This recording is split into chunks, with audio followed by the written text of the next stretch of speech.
आज हम tutti frutti cake इस शॉर्ट फिल्म का हिंदी एक्सप्लेनेशन देखेंगे। तो चलिए शुरू करते हैं।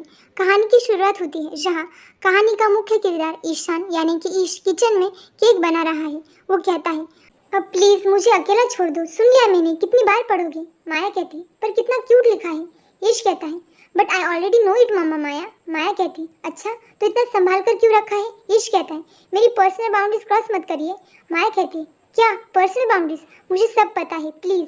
और फ़ोन की आवाज़ होती है। माया कहती, मेरे सपनों का राजकुमार तो इस बार भी आ रहा है या? ऑफ कोर्स आ रहा है, ईश कहता है और फ़ोन उठाता है। Hello, who is this? Phone से आवाज़ आती है, डिलीवरी गाय, वो आपका ऑर्डर देने आया था। ईश कहता है, फाइनली, कितनी देर लगा दी आपने, मेरा तो दिल बैठा जा रहा था कि आप आओगे भी या नहीं। फ़ोन से आवाज़ आती है, अरे ऐसे कैसे नहीं आएंगे, I am right at the door sir. और ये सुनकर ईश तुरंत कहता है, okay okay just give me 1 second. और फ़ोन रखकर कहता है, mamma he is right at the door. Maya कहती, मेरा प्यारा बच्चा, मैंने आज तक अपने बच्चे को इतना खुश कभी नहीं देखा। 1 साल हो गया है, फिर भी इतना प्यार कोई कैसे कर सकता है? ईश कहता है, दर दर की ठोकरें खाने के बाद कोई सही इंसान आपको मिले ना मामा माया, तो प्यार आजीवन उतना ही रहता है।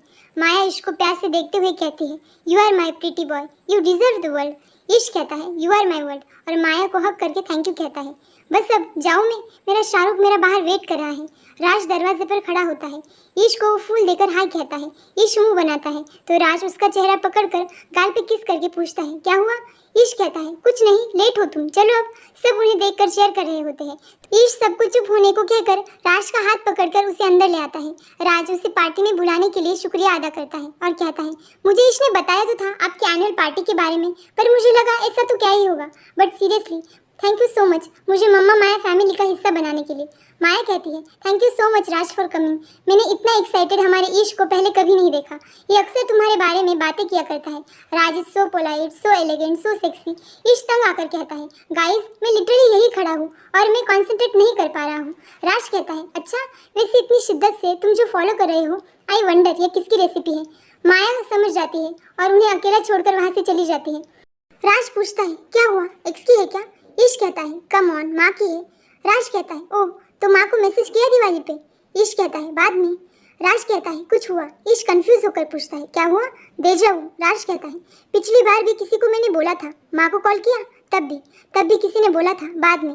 ईश कहता है, हाँ बट तब I was busy on a date with a very sexy man. Raj कहता है, इतना बिजी कि एक कॉल भी ना कर पाओ? राज बार बार पूछ रहा था और ईश बात बदलने की कोशिश कर रहा था, पर अब राज गुस्सा होकर कहता है, ईश इग्नोर मत करो। ईश कहता है, इग्नोर मत करो क्यों, बुरा लगा? बुरा लगता है ना जब इग्नोर होते हो। एक बार ट्राई करते हो, एक बार और ट्राई करते हो, फिर एक बार ट्राई करते हो, एंड देन बस यही करते हो, इग्नोर।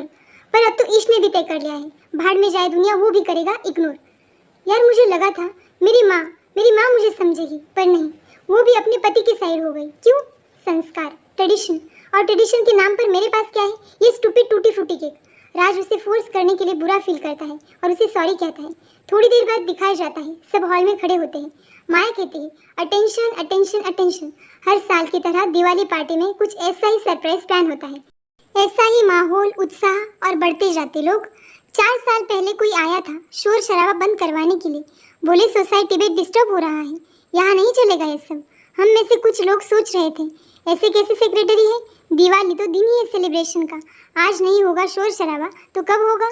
बहुत हुई तू तुम्हें में, पर बात नहीं बनी। मैं सच कहती हूँ, उस वक्त उनकी आंखों में हमारे लिए घृणा और बस घृणा थी, पर कौन जानता था उस घृणा के पीछे हमारे साथ बैठने के, हमारे साथ एंजॉय करने के और हमारे जैसे होने की ख्वाहिशें थी।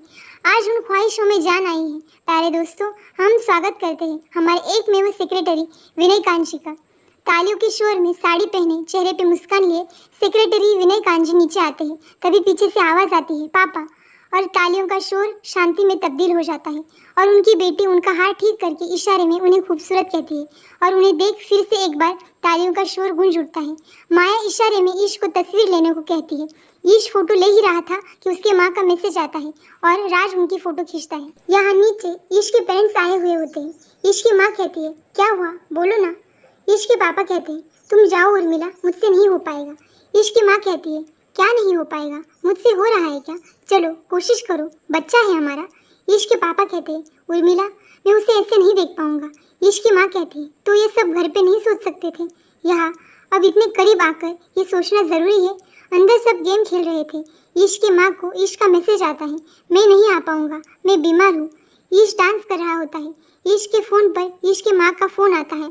माया फ़ोन उठाकर कहती है, आप रुकिए, मैं आती हूँ आपको बाहर लेने। ईश के पापा पीछे से आवाज़ देते हैं, उर्मिला ये केक, और जाने लगते हैं। तो ईश की माँ कहती है, सुनिए, चलिए ना, थोड़ी देर में निकल जाएंगे। तभी वहाँ माया आती है उन्हें अंदर लेने। तो ईश की माँ कहती है, वो नहीं आएंगे, चलिए। और ईश अंदर डांस कर रहा होता है। अचानक से अपने माँ को सामने पाकर वो गिर जाता है और उसके गिरने की आवाज़ सुन ईश के पापा डर जाते हैं और अंदर दौड़ते हुए आते हैं। थोड़ी देर बाद ईश होश में आता है। आते ही अपनी माँ से कहता है, सॉरी, मैंने झूठ बोला, मैं बीमार नहीं था।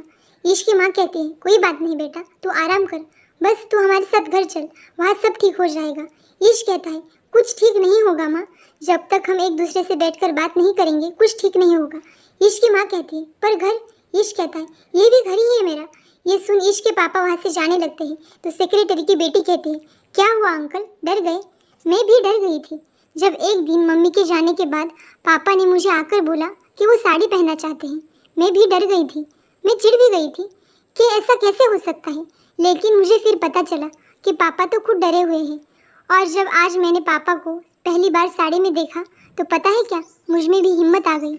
माया कहती है, आपको जानकर ताज्जुब होगा सर, पर मैं एक बात सच बताऊं, यहाँ पे बहुत से लोग हैं जो डरे हुए हैं। और ये डर क्या है? कुछ बनी बनाई सुनी सुनाई बातों का गुब्बारा। आप जैसे कुछ लोग यहाँ कुछ देर और रुक जाएंगे ना तो ये गुब्बारा फट जाएगा सर, और डर चला जाएगा। आप कुछ देर ठहर कर तो देखिए। सब लोग ईश के पापा की ओर देख रहे थे। पूरे कमरे में खामोशी छा चुकी थी। ईश के पापा उसकी ओर आकर कहते हैं, दूर चला गया था मैं, बहुत दूर, शायद पास होता तो समझ पाता तुम्हारा ये सब। और कहते हैं, ये सब कोई टूटी फ्रूटी केक की रेसिपी तो है नहीं जो मैं तुरंत समझ जाऊँ। ईश रोते हुए कहता है, पापा आपकी टूटी फ्रूटी केक की रेसिपी ना इससे भी बहुत ज़्यादा डिफ़िकल्ट है। मैं पढ़ पढ़ कर भी आपके जैसा केक नहीं बना पाया। और दोनों रोते हुए एक दूसरे को हक करते हैं और उन्हें देख सब खुश होते हैं। एक बार फिर सेलिब्रेशन शुरू हो चुका है, पर इस बार असली मायने में। ये कहानी यही खत्म होती है। ये कहानी हमें एक छोटे से केक के जरिए से इस दुनिया का एक बड़ा और खोखला सच दिखाती है, जहाँ अपने अपनों के सच को इस दुनिया के रिवाजों और मान्यताओं की वजह से अपनाने से झिझकती है। आज के लिए बस इतना ही। Thank you so much for watching DWD and stay tune for more. Thank you so much.